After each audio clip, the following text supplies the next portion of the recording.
뭐 일자리 상실이 이제 계속 그 이 얘기를 했으니까. 근데 상실이라기보다는 대체인데 결국 내가 그 도구를 잘 사용하면 오히려 나의 연봉은 올라가는 더 좋은 일자리를 얻을 수 있을 것이다라고 생각하시는 게 맞다라는 거고요. 이제 제일 많이 얘기되는 건 할루시에이션의 오류라고요. 그러니까 말하자면 거짓말 잘한다. 근데 되게 거짓말을 그럴듯하게 하니까 요즘에 그 세계관, 세종대왕 세계관이 있다고 그러잖아요. 세종대왕이 맥북을 던진 사건에 대해서 이야기해줘. 그러면 갑자기 세종대왕이 어느 날 하면서 갑자기 이야기를 시작을 해요. 그래서 재밌으니까 사람들이 세종대왕을 사랑한 그 여인에 대해서 이야기해줘 하면 세종대왕을 사랑한 누구는 뭐 이렇게 정말 있는 얘기처럼 갑자기 슈어 하더니 샥 얘기를 해주거든요. 근데 이걸 모르는 사람은 진짜인가 이렇게 생각을 하죠. 그럴듯하면 오류, 할루시에이션의 오류라고 하는데 저는 그런 것이 있기 때문에 인간의 일자리가 있다라고 생각을 하고요. 그리고 사실 언어 모델은요. 정답을 말한다라기보다는 나의 대답을 해주는 거거든요. 그럼 내가 얘가 할 만한 대답을 할 수 있는 질문을 하는 게 맞아요. 그러니까 말하자면 아니 세종대왕의 그것을 설명해줘라고 자기가 얘기해놓고 설명해주니까 야 이 거짓말쟁이 그런 욕을 하지 않는 게 맞죠. 그러니까 정답이 없는 것에 대한 답을 그러니까 말하자면 이번에 우리 그 누가 와가지고 내가 면접을 봐야 되는데 면접 질문 20개만 뽑아줘. 그럼 면접 질문 20개가 나올 거야. 그중에 요거랑 요거랑 물어보면 되겠구나. 그러면 이게 쓰는 사람이 효율적으로 쓰는 거잖아요. 내가 면접 질문을 막 생각하고 그런 것이 아니라. 그러니까 이런 식으로 얘를 잘 활용하면 좋은데 아니 없는 얘기를 자꾸 시켜놓고 너 그럴 줄 알았어. 너 한국 역사 모르지? 이러니까 저는 이게 오히려 기계를 혐오하는 그러니까 러다이트의 또 다른 버전인 것 같거든요. 그러니까 얘 도구를 그런 거죠. 붓을 가지고 그림을 그렸으면 그 그림 솜씨는 자기 거잖아요. 너 붓 그럴 줄 알았어. 너 이렇게 후지게 나올 줄 알았어. 하는 거랑 되게 비슷한 느낌이에요. 예. 그래서 이 그럴듯함의 오류는 사실은 잘 활용하면은 일단 뭐 나오는 거는 우리가 검증하니까 일자리를 그 유지하는 면에서 저는 굉장히 뭐 잘된 것이다라고 사실 보고 있고요. 얘가 모든 걸 다 해주면 안 되잖아요. 그래서 그런 부분은 전 나쁘진 않다고 보고 있고 괜히 이걸 활용해서 문제를 삼는 것이 굳이 그럴 필요가 있을까 하는 생각을 합니다. 그리고 사실은 여기서 제일 문제가 되는 건 많이 얘기하는 건 저작권 문제예요. 네, 저작권 얘기를 제일 많이 하는데 솔직히 전 저작권 문제가 되는지는 잘 모르겠어요. 얘의 그 생성 방식은요.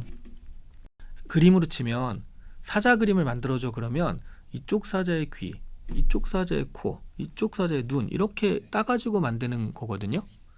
이 사자는 세상에 없는 거거든요. 그럼 이 사자의 저작권은 누구 건가요? 그런 문제가 생기는 거죠. 근데 이 사람들이 얘기하는 건 이 사자는 내가 그린 사자인데 이 귀는 내가 그린 그림의 그 풍이야. 근데 얘가 이거를 무단으로 학습하는데 사용했으니까 얘는 저작권을 침해한 거야. 이런 논리예요 지금은. 근데 사람은 안 그럴까 하는 거죠. 가령 내가 리포트를 작성하는데 야 네가 해줘? 그럼 얘가 리포트를 작성했어요. 그럼 이건 저작권이 침해가 되는데 내가 작성할 때는 나는 뭐 그냥 다 생각해서 하는 건 아니잖아요. 구글링 하면서 이 문서 보고 이 문서 보고 이 문서 보고 인용할 때도 있지만 그걸 보면서 내가 종합해서 하잖아요.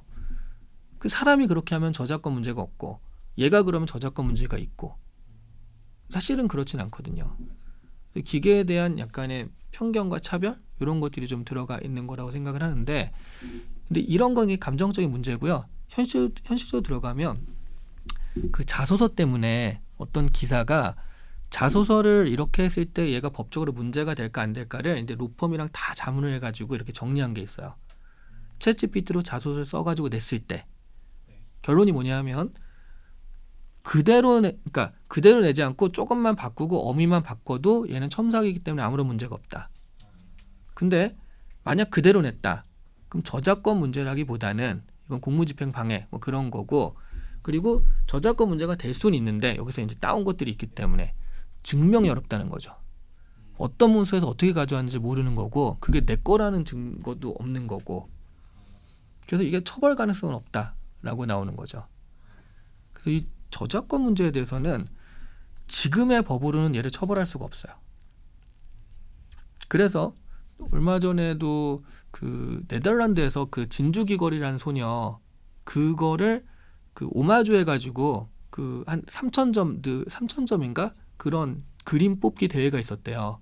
진주귀걸이라는 소녀를 오마주한 그림을 뽑겠다 해서 한 3,000점이 나왔는데 그중에 5점이 뽑혔거든요. 그중에 하나가 AI가 그린 거예요.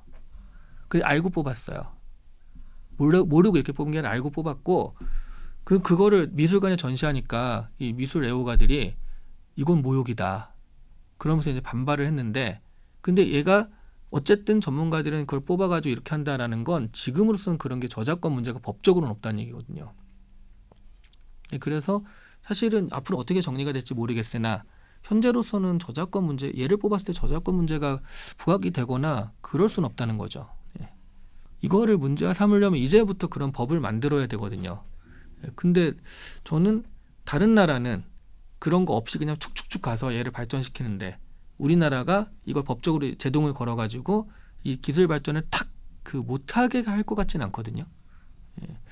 그래서 아마 말은 많이 나오겠지만 저작권 문제 법적인 이슈는 그렇게 실제 이슈가 되는 건 없을 것이다라고 생각을 해요.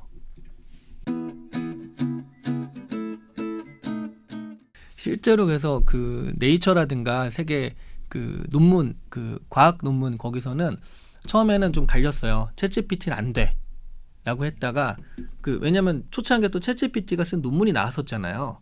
그러니까 챗GPT를 저자로 인정할 수 없어라고 했다가 하나는 챗GPT 자체가 안 되고 하나는 챗GPT를 활용해서 자료를 조사하거나 이런 건 괜찮아 했는데 다른 데도 챗GPT 활용까지 괜찮다는 나왔어요 지금.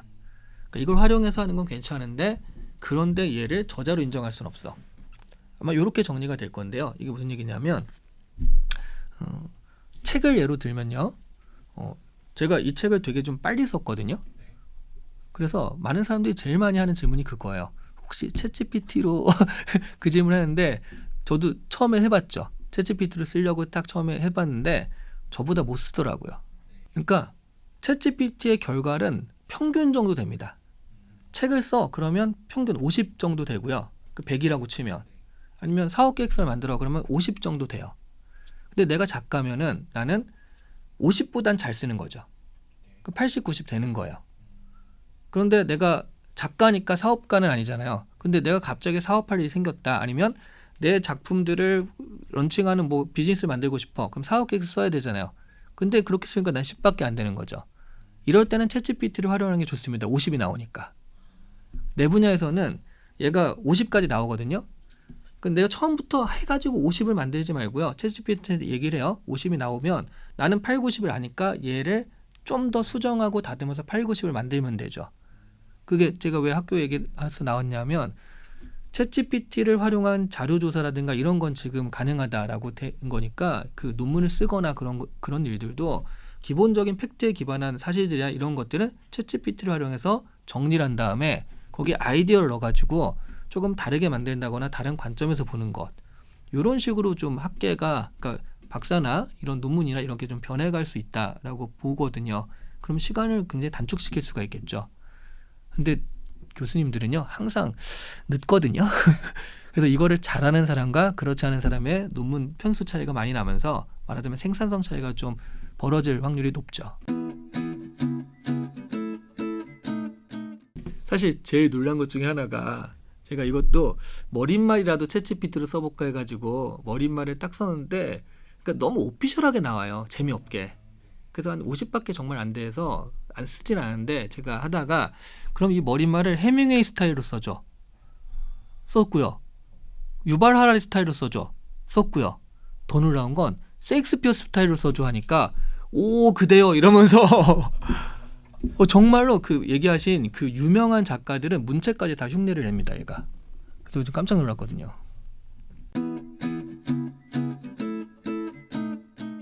그러니까 많은 분들이 메타버스, NFT 그 다음에 얘로 넘어갔다 생각하는데 그렇지 않죠. 메타버스는 메타버스 가고 있고 NFT 가고 있고 얘도 따로 가는 거예요. 근데 대중들의 관심이 이렇게 왔다 갔다 하는 것뿐.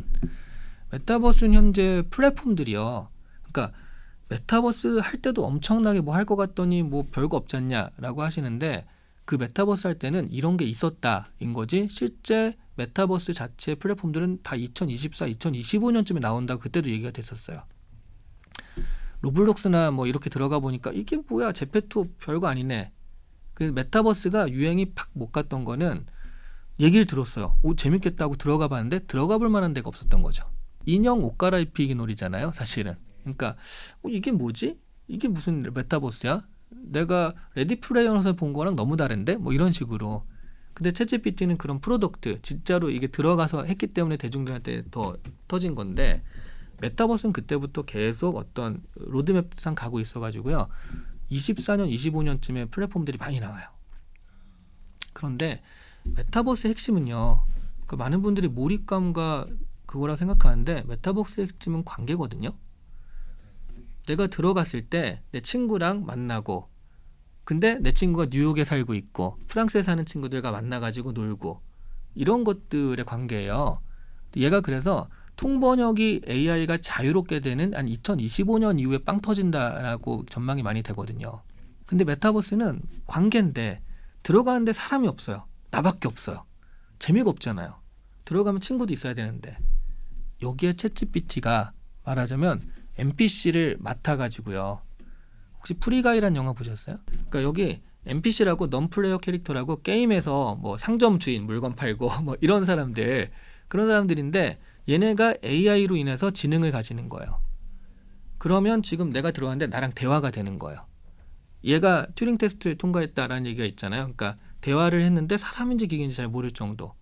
그러니까 가가지고 야, 저번에 다리 다친 거 어떻게 됐어? 아, 지금 나왔어. 얘기를 막 하는데 이 빌리지에 나를 아는 친구들이 다 있는데요. 얘가 사람인지 기계인지 모르게 다 있는 거죠. 그러니까 이 챗봇이 하나하나 인격체로 구현이 된다라고 한다면 나는 메타버스에서 늘 만나는 내 친구가 있거든요.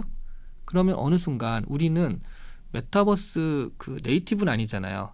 근데 메타버스 네이티브들, 좀 더 어린 친구들은 얘가 기계인지 사람인지 아무 상관이 없는 거예요. 그냥 이 메타버스 유니버스 안에서 내 친구인 거예요. 그러면 메타버스가, 그러니까 내 친구들이 항상 사는 그런 곳이 되면서 하나의 유니버스로 정말 기능을 하게 됩니다. 그러면 지금과는 완전히 다른 진짜 메타버스 안에서의 생활이 가능해지는 세계가 되면서 완전 지금과는 다른, 지금 메타버스가 보조도구다라고 생각하겠지만 그것도 하나의 유니버스 되는 시대가 올 수 있다는 거죠. 맞습니다. 네. 그러니까 일단 사람이 모여야지. 그러니까 NPC는 돈을 안 내거든요. 사람이 있어야지 돈을 내니까, 그래야지 이게 경제가 이루어지니까 사람이 모이는 건 맞는데 NPC가 그런 미끼 역할 그런 걸 할 수 있다는 거죠. 네.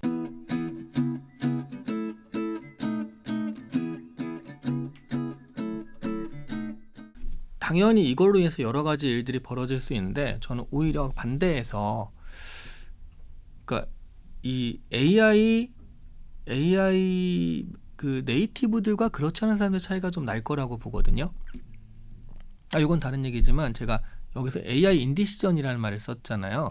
예, 그러니까 AI의 결과물을 내 것처럼 이용하는 사람과 이거 내가 명령에서 나온 얘기긴 한데 내 거 같지 않는 그런 느낌이 드는 사람과의 구분이 있을 거예요. 근데 사실은 그런 구분, 그러니까 AI 인디시전을 가진 사람들이 훨씬 많겠죠. 지금 태어나는 애들이 이제야 뭐 AI 그렇게 하니까. 그러면 항상 AI와 같이 사는데 오히려 사람에 대한 그리움은 항상 더 있을 거라는 거죠. 그래서 오히려 AI가 뻥뻥 이렇게 어떤 사업적으로 하는 이 반대쪽에는 커뮤니티 비즈니스가 더 갈 수도 있지 않을까 하는 생각도 들어요. 약한 연결인 거죠. 그래서 뭐 지금도 회사원들이 독서 모임 같은 거 많이 하거든요. 왜냐하면 그 말하자면 6시에 퇴근했는데 집에 가기엔 해가 너무 부끄럽고 그렇다고 옛날처럼 친구들끼리 술 먹자 이런 분위기도 아니고, 그럼 또 남녀 서로 정답게 또 모이면서 얘기도 하면 좋은데 그냥 모이자니 뭐 미팅도 아니고, 그러니까 책을 하나 놓고 이 책에 관계돼서 서로 얘기를 하자 하는 식으로 업계 정보 교환도 하고, 뭐 흔히 트레바를 듀오발이라고 하듯이 그 선남선녀의 만남도 살짝 이루어지는데, 뭐 여러 가지 역할로 사람들이 커뮤니티를 하거든요. 취향을 공유한다든가. 그런데 얘 때문에 그런 것들이 조금 더 간절해지는 거죠. 내가 맨날 AI만 상대하고 있어요. 일하면서. 그 회사에 가도 사람들도 별로 없고 그냥 관리자 한두 명이니까 옛날처럼 밥이나 먹으러 가자 이런 게 안 되는 거니까. 그럼 반대쪽에는 사람과 만나서 뭘 하고 싶다 이런 욕망이 더 커지면서 이런 커뮤니티 비즈니스가 오히려 더 커질 수가 있다라는 거고요. 그리고 이제 이건 이렇게까지 갈지 모르겠지만 기사 같은 경우도 그런 게 나올 것 같지 않아요? AI 메이드, 휴먼 메이드, 핸드메이드처럼 요거는 휴먼이 썼습니다. 휴먼 메이드 이런 식으로 약간의 이건 인간이 한 거야라는 그런 걸 티내는, 그러니까 제가 이제 휴먼 터치라고 표현했는데 어떤 비즈니스에 휴먼 터치를 살짝 티내주는 거, 이런 걸로도 경쟁력이 이거는 그 명품이다 이렇게 될 수도 있다는 거예요. 네네. 예. 사실 핸드메이드가 안 좋을 때도 많잖아요. 사람이 직접 막 이렇게 하고 있으니까. 근데 핸드메이드 하면 비싸잖아요. 약간 그런 느낌으로 휴먼메이드 이런 부분들이 또 비즈니스의 한 기회가 될 것이다.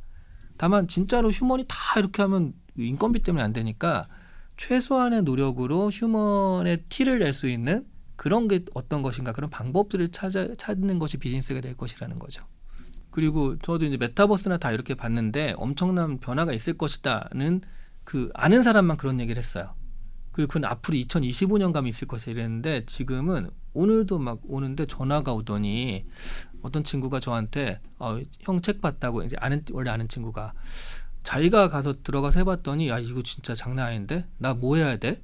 이러면서 이 써본 사람들이 이 변화가 있을 수밖에 없겠구나 스스로 지금 체감하고 절감하고 있는 상태거든요. 그러니까 이건 진짜 사실 저도 이거를 하면서 이렇게 빨리 변할 수도 있나 하는 생각이 들어요. 자고 일어나면 뭐랑 API로 연결됐다, 자고 일어나면 뭐를 할 수 있게 됐다, 이렇게 바뀌어 있거든요. 그 전 세계적으로 얘 지금 다 달라붙어 있는 듯한 그런 느낌. 그 관계자 중에 하나가 이제 앞으로 몇 주 안에 있을 것이다 했는데 MS의 되게 중요한 발표가 이제 다음 주에 있어요. 이때 발표할 수도 있다라는 그 예상 때문에 이제 다음 주도 나올 것이다라고 얘기를 하고 있는데, 그때 나올지 아니면 어때 나올지 모르지만 적어도 이번 상반기만큼 분명하다라고 얘기를 하고 있죠. 네. 그러니까 사실 저도 학교에 가가지고 이제 개강을 했잖아요. 그래서 얘들아 니네 챗GPT 안 들어본 사람, 그 이름을 처음 들어본 사람 했더니 한 20% 정도가 손을 들더라고요. 근데 또 재밌는 건 제가 이런데 포럼이나 강연을 가서 만났을 때 C레벨들은 거의 알아요. 챗GPT를 써봤거나 알거나. 근데 직원들은 한 20% 정도는 몰라요. 그러니까 얘가 지금 어디에 제일 먼저 쓰일 것이냐를 누가 관심을 가지냐만 봐도 알겠더라고요. 이거 당연히 그 인력 대체인 거니까, 달리 얘기하면 여기서 조금만 뒤져도 내가 대체되는 인력이 될 수 있는 게 이 상황이거든요. 근데 그 변화가 10년 있다냐 하면 그게 아니라는 거죠. 당장이라도 가능한 변화이기 때문에, 그래서 지금 사실은 조금 더 좀 절박한 심정으로 이걸 좀 배우고, 그러니까 결국 내일을 어떻게 이걸로 생산성을 더 올릴 것이냐의 문제거든요. 그런 것들을 조금이라도 좀 해보시는 게 좋지 않을까. 제 메타버스 때만 해도 관심을 가지시다가 필요하면 하세요라고 얘기를 했는데, 이거는 지금 관심을 가지세요라고 얘기를 할 수밖에 없어요. 왜냐하면 얘한테 시키면 나보다 항상 2배를 해오니까. 이게 계속되다 보면은 쟤는 왜 저래? 그러니까 이걸 활용해서 잘 하고 있으니까. 그런 것들이 계속되면 내가 생존할 수가 없잖아요. 예. 근데 얘는 나보다 6개월 먼저 했으면 그 6개월간의 경험이 있기 때문에 새로 나오는 GPT-5가 나와도 더 잘할 것이며, 그러면 이 차이가, 격차가 벌어질 수 있으니까. 그래서 저는 이게 AI 디바이드가 정말로 좀 심하게 될 수 있다. 쓸 수 있는 사람과 그렇지 않은 사람의 차이가 심하게 될 수 있다. 근데 지금은 어차피 챗GPT를 전부 다 처음 시작하기 때문에 차이가, 격차가 이 정도밖에 안 됩니다. 지금 관심을 가지시면 나중에 이렇게 격차가 벌어졌을 때 이렇게 하는 것보다 훨씬 나으니까. 그래서 이런 책도 좀 보시고 영상도 엄청 많으니까 보시면서 관심을 좀 가지시면 좋겠다라고 말씀드릴 수 있을 것 같아요. 제가 훨씬 잘 쓸 것 같아요. 그러니까 말씀드렸듯이 작가가 느는데, 왜냐하면 지금도 내 이름으로 된 책 한 번 내는 게 소원인 분이 굉장히 많더라고요. 근데 이런 분들은 자기 사업한다 뭐 한다 해가지고 책 쓸 시간과 또 글쓰기 실력도 안 되니까 못 쓰고 계신데, 이런 분들이 챗GPT를 하려면 시간을 줄여주고 내 인생이 뭐 대하드라마 이런 사람들 있잖아요. 이 얘기를 엿다 넣으면은 글솜씨 해가지고 딱 셰익스피어풍으로 써줘 하면 딱 써주고, 그러니까 책은 나올 수 있거든요. 근데 그거는 50이에요. 챗GPT는 항상 인터넷을 이렇게 종합해서 하는 거기, 그러니까 데이터를 종합해서 하는 거기 때문에 딱 평균 정도 50이 나옵니다. 어떤 결과물도. 그러니까 저는 제가 써보니까 8, 90은 되기 때문에 어차피 그런 것이 많이 나왔을 때 이게 퀄리티상 문제는 없겠다라는 생각은 들어요. 근데 말하자면 너무 많아지면 책이 진짜 너무 많아지고 저기 뭐 작가님 차 좀 빼주세요 하는데 카페에 있는 모든 사람들이 저요 하면서 다 일어나면 누구나 작가가 되는 세상, 좋은 말로는 그 작가의 죽음이 아니라 누구나 작가가 되는 작가의 탄생의 시간이 될 텐데 그랬을 때 이 많은 사람 가운데 어떻게 눈에 띌 수 있을 것인가라는 문제는 좀 있을 것 같긴 해요. 근데 기본적으로는 뭐 자신의 전문 분야에서만큼은 챗GPT보다 잘해야지 어떤 분야에서 살아남을 수가 있기 때문에 자신의 전문 분야만큼은 뾰족하게 갈고 닦는 것이 좋겠다라고 말씀드릴 수 있을 것 같아요.